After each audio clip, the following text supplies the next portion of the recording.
everyone, this is Amanda from Hookemcreations. Welcome back. If you are new here, welcome. This is a place where we talk about knitting and crocheting as well as pretty much anything in the fiber arts. I am excited to talk about today's video. One of the biggest questions I get while teaching about knitting and crocheting is, what is a gauge? That is like the biggest topic in knitting, in the knitting world. Do you gauge? Do you not gauge? Let me know in the comments if you are a knitter or a crocheter. Do you do a gauge swatch for your project, or do you just kind of wing it and say, it'll work?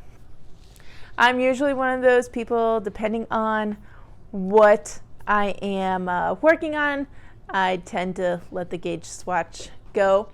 However, I do have a big project that I am going to be working on later in the year, and I'm going to share that process with you all later. Again, probably not until this fall when it gets nice and cold and I'm ready for that cardigan to be done and ready to go.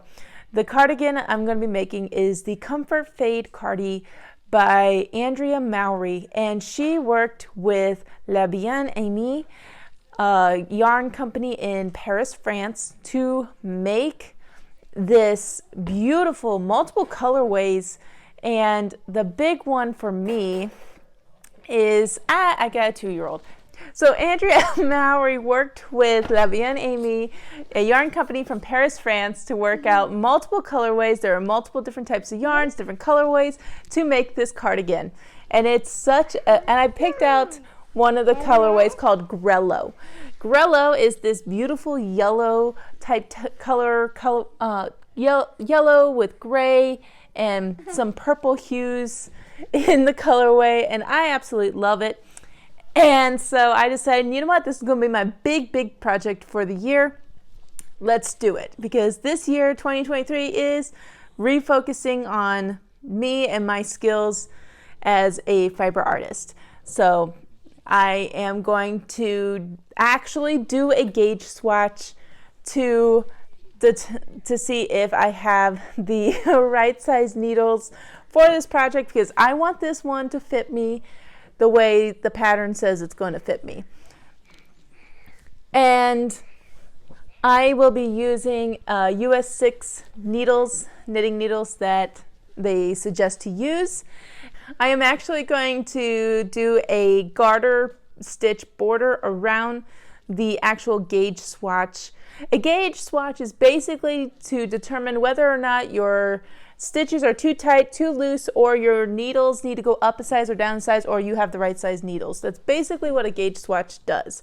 Some people like to live on the edge and not do it, much like myself, but I don't want to fail on this one, so we're going to do it. So I have these colors here. I have this pretty yellow. The next one, color B, has some nice brown, gray with the yellow. The next one, this one's called Grello. This one's called Quail. It looks like a quail because it has a lot of pretty speckles with it and it's more gray, but it has that purplish hue with it. And this one's purple. See? Yeah, that has the dark, deep purples in there, huh? You gonna knit for me? I didn't think so. I will also be using the knitting needles that I plan to use for this project, which they recommend a US 6 knitting needles with a 32-inch circular needles. Yeah? Are you all done? This is what happens when you film with your kids in the room. So let's get started and let's get this gauge swatch going. So come join me as I make a gauge swatch. Hey everyone, I'm hopping over here on VoiceOver to kind of talk a little bit about what I am doing with this particular gauge swatch. So the yarn, like I mentioned, is from linktr.ee. The yellow is called Yellow Brick Road. The second color, color B, is the yellow with the gray. That one is called Grello. The third color, which is the gray with the little bit of speckles, is called Quail. And then the last color, which has more of those purplish magenta hues in it, is called Piritaki. I'm probably butchering the name, and I apologize for that. This yarn is made of 100% superwash merino wool. It is incredibly soft, and I cannot get over how beautiful this colorway is. It is incredibly beautiful. It's amazing. Can't say enough about it. I decided to not do the fading technique that is written in the pattern for this gauge. I just simply did 8 rows in each color because I just wanted to make that 4x4 inch square to make sure that I have the right gauge. I also do a quick steam to block the gauge. It's important to block your gauge because it allows the stitches to relax, and this is what your finished product is going to look like. So you want to make sure that you block your gauge, either wet block it or steam block it based on the fiber of your material. So don't forget to block your gauge. It does help. All right. It is evening, my kids are in bed, and I am glad to say that I finished the swatch. This is how it turned out. So isn't it pretty? I love these colors. And I am glad I steam set it. I measured it, and it's exactly 4 inches by 4 inches, or just a smidge above it, which I'm okay with.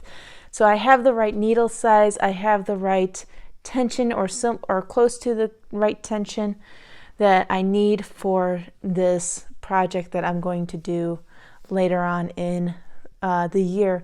I will be sharing my finished stuff on Instagram, so be sure to follow me on Instagram. And maybe on Facebook. Usually anything I post on Instagram will kind of push over to Facebook because I have the accounts linked that way. So be sure to follow me on Instagram and Facebook so you can see all the project updates that I am doing throughout the year.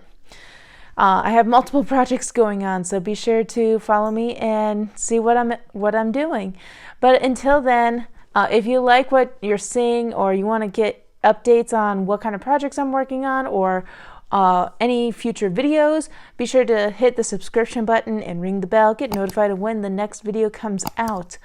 Also, I'm not not all this stuff that I do here is for free. I have to buy my own yarn. I have to pay for the video stuff. I have to pay for Canva and a bunch of other things in order to make these fun videos for you guys. So be sure to help me out by leaving a tip in my Ko-fi. The link is in the description below. It's all down there, and all the products that I used in this video is also linked down there as well.